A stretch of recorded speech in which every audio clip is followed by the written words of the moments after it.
सेना का अपमान, सुरक्षा बलों का अपमान, आतंकी मेरे भाईजान, क्या यही कांग्रेस पार्टी की बन चुकी है पहचान?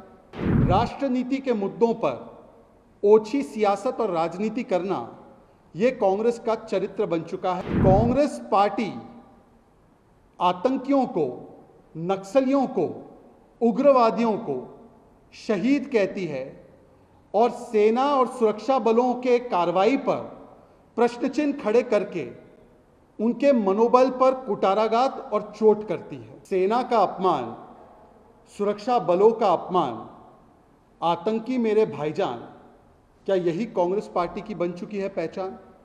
क्या यही इंडिया अलायंस की बन चुकी है पहचान?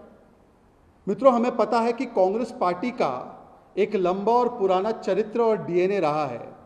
They have a long history, जहां पर उन्होंने दल हित को देश हित के ऊपर और वोट बैंक नीति और अपने वोट बैंक की सुरक्षा को राष्ट्र नीति और राष्ट्रीय सुरक्षा के ऊपर हमेशा रखा है और लिहाजा राष्ट्र नीति के मुद्दों पर ओछी सियासत और राजनीति करना ये कांग्रेस का चरित्र बन चुका है। और चाहे इसमें आतंकियों की, उग्रवादियों की पैरवी भी क्यों ना करनी पड़े, तो कांग्रेस इससे पीछे नहीं हटती। एक समय ऐसा था कि यूपीए की सरकार ने, मनमोहन सिंह जी की सरकार ने नक्सलियों को, लेफ्ट विंग एक्सट्रीमिज्म को देश की सबसे बड़ी आर्थिक चुनौती, बिगेस्ट इंटरनल सिक्योरिटी थ्रेट कहा था। उस समय पर आपको ये बयान डॉक्टर मनमोहन सिंह जी का याद भी होगा।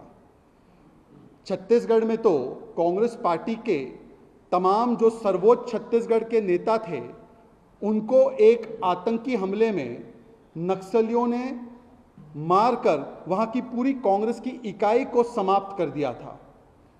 परंतु आज जब वही कांग्रेस पार्टी, जब छत्तीसगढ़ में सुरक्षा बलों को, सिक्योरिटी फोर्सेस को एक बड़ी सफलता प्राप्त होती है और नक्सलिज्म के खिलाफ, आतंकवाद के खिलाफ एक बड़ी चोट हमारी सुरक्षा बल करती है, तब सुरक्षा बलों का स्वागत और सत्कार करने के बदले, उनको सराहने के बदले, कांग्रेस पार्टी आतंकियों को, नक्सलियों को, उग्रवादियों को शहीद कहती है और सेना और सुरक्षा बलों के कार्रवाई पर प्रश्नचिन्ह खड़े करके उनके मनोबल पर कुटाराघात और चोट करती है। आतंकी मेरे भाईजान, ये कैसे बनी कांग्रेस की पहचान? सुनिए।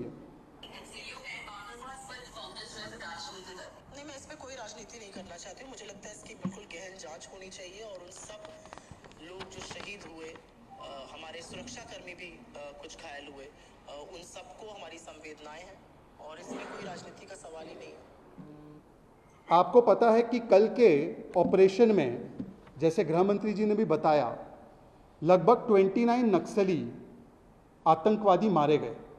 उसमें हमारे 3 या 4 जो सुरक्षा बल के हमारे वीर हैं, उनको भी चोटें पहुंची। तो मरने वालों की तादाद में केवल नक्सली है और कोई सुरक्षा बल से कोई नहीं है। और ये वो नक्सली है जिन पर आप ही के समाचार चैनलों से पता चला है 25 लाख का इनाम है, किसी पे और कुछ इनाम है। किस प्रकार से उनके पास AK-47, इंसास और बड़ी बड़ी मशीन गन्स और राइफल्स थी, ये सारी चीज़ें भी बरामद हुई है। परंतु कांग्रेस पार्टी अधिकृत रूप से कहती है कि इस पूरे ऑपरेशन की, जिसमें सुरक्षा बलों को सफलता प्राप्त हुई, इसकी गहन जांच होनी चाहिए और वो जो सब लोग शहीद हुए हैं, मतलब आतंकियों के लिए वो कह रही है, नक्सलियों के लिए कह रही है कि जो नक्सली शहीद हुए हैं, उनके प्रति हम अपनी संवेदना प्रकट करते हैं। मैं आज कांग्रेस पार्टी से पूछना चाहता हूं, नक्सली में आपको शहीद नजर आता है और जो सेना के हमारे शूरवीर हैं, उनमें सड़क का गुंडा याद आता है?